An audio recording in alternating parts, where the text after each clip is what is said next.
What you say Indraja గారు? Thank you Suma గారు. Yes, it is. And ముందుగా విచ్చేసిన ప్రతి ఒక్కరికి నా ధన్యవాదాలు.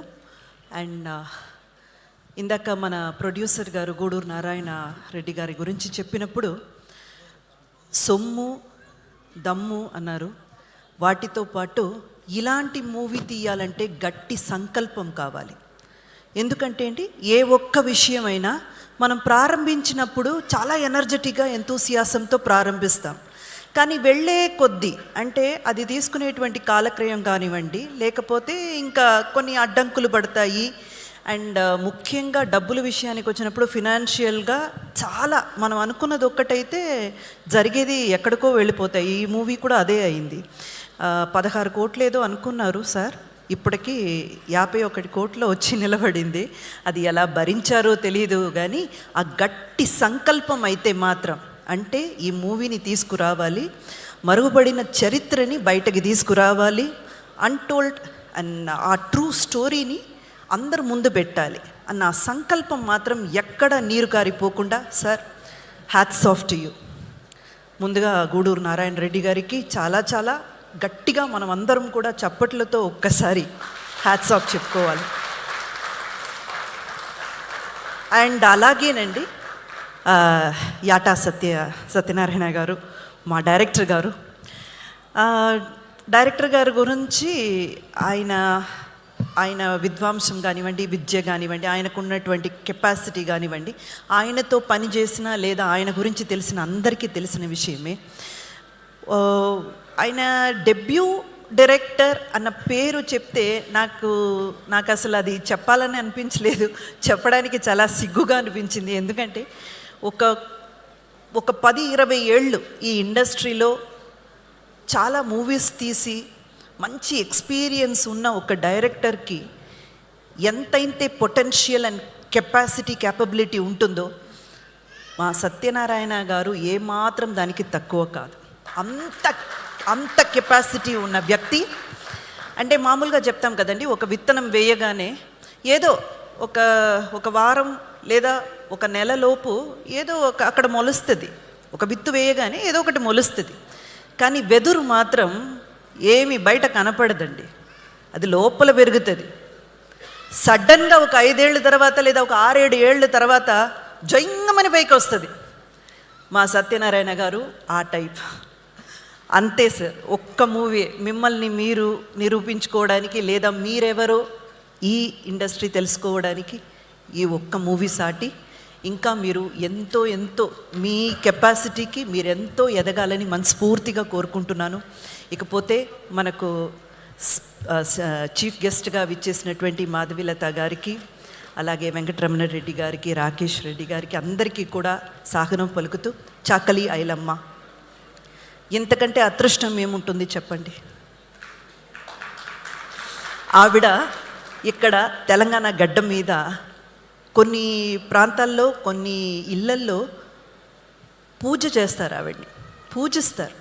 అటువంటి ఒక మహిళామూర్తి. అండ్ ఆవిడ్ని ఒక వీరనారిగా, వీర మహిళగా చాలా గర్వంగా ప్రతి ఒక్కరూ కూడా గుండెల్లో పెట్టుకొని చూసుకుంటారు. అలాంటి ఒక క్యారెక్టర్ నాకు డైరెక్టర్ గారికి ఇవ్వాలని అనిపించడం, దానికి ప్రొడ్యూసర్ గారు యాక్సెప్ట్ చేయడం, ఎప్పటికీ మీకు రుణపడి ఉంటానండి.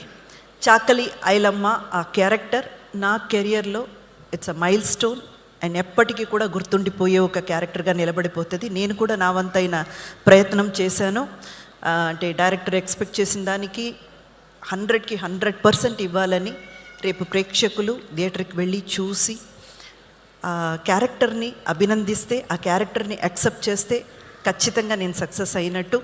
అంతేకాదు, ఈ పర్టికులర్ క్యారెక్టర్ చేయడానికి కొన్ని హోంవర్క్స్ అయితే చేశాను. ఆ తర్వాత గెటప్స్ అవి ఇవి అన్నీ కూడా చేశాము.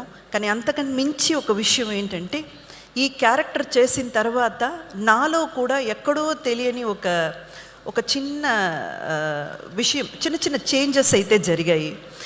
సాధారణంగా మనం ఏవైనా ఎక్కడైనా తప్పు చూస్తే లేదా ఎవరో ఏదో తప్పు చేస్తుంటే చెప్దామా వద్దా, ఎందుకులే అనవసరంగా గొడవలు అవుతాయేమో, మనం చెప్పి ఎందుకు చెడ్డ పేరు తెచ్చుకోవడం వద్దులే అని మనలో మనమే ఆలోచించుకుంటాం ఎక్కువగా. కానీ ఈ క్యారెక్టర్ చేసిన తర్వాత నాలో ఒక చిన్న మార్పు ఏంటంటే, తప్పు అని అనిపించింది కదా, చేసేవాడే ధైర్యంగా చేస్తున్నాడు, అడిగేదానికి నీకెందుకు సిగ్గు, అడిగే అన్నంత ధైర్యం నాలో వచ్చింది. మేబీ ఈ క్యారెక్టర్ వల్ల అయ్యి ఉండొచ్చు ఆ ప్రభావం. సో ఇంతకంటే మూవీ గురించి చాలామంది మాట్లాడారు. మార్చ్ 15న రిలీజ్ అవుతుంది, మీరందరూ తప్పకుండా చూడాలి. అండ్ మళ్ళీ ఒక్కసారి ప్రతి ఇంటర్వ్యూలో నేను చెప్పిన విషయమే మళ్ళీ ఒక్కసారి మీ అందరికీ గుర్తు చేయాలని అనుకుంటున్నాను. ఇది యాంటీ ముస్లిం మూవీ కాదండి, ముందు అది అందరూ తెలుసుకోవాలి. ఇది యాంటీ ముస్లిం మూవీ కాదు, ఇస్లాత్కి ఆపోజిట్ అయిన మూవీ అస్సలు కానే కాదు. ఎందుకంటే మా డైరెక్టర్ గారు కూడా చాలా నిజాయితీపరుడండి. ఆయన అసలు మూవీ తీసినప్పుడు ఎక్కడ కూడా ఆ నిజాన్ని దాచలేదు. ప్రతి ఇంటర్వ్యూలో ఆయన కూడా చెప్పుకుంటూనే వచ్చారు. 7 నవాబులు మన తెలంగాణ గడ్డ చూసుంటైతే 6th నవాబు మెహబూబ్ అలీ ఖాన్ గారు ఆ ప్రాంతీయ జనాలకి, అంటే మన తెలంగాణ జనాలకి దేవుడి లెక్క. ఆ విషయం కూడా ఆయన చెప్పారు. ఆ తర్వాత వచ్చిన మీర్ ఉస్మాన్ అలీ ఖాన్ ఆయన వచ్చినప్పుడే అన్నీ మారిపోయాయి. ఆ విషయాలన్నీ మీరు మూవీలో చూస్తారు. సో నిజాలు ఏంటి, అప్పట్లో ఏం జరిగింది, హిస్టరీ రజాకర్లు పీరియడ్లో ఏం జరిగింది అన్నది చూపించే ప్రయత్నమే తప్ప ఇది ఏ మతానికి వ్యతిరేకంగానో లేదు ఎవరికి వ్యతిరేకంగానో ఎవరిని కించపరచాలనో బాధ పెట్టాలనో తీసిన మూవీ అయితే కాదు. సో తప్పకుండా అందరూ కూడా వచ్చి మార్చ్ 15న రజాకర్ మూవీని థియేటర్లో చూడాలని వేడుకుంటున్నాను. Thank you so much.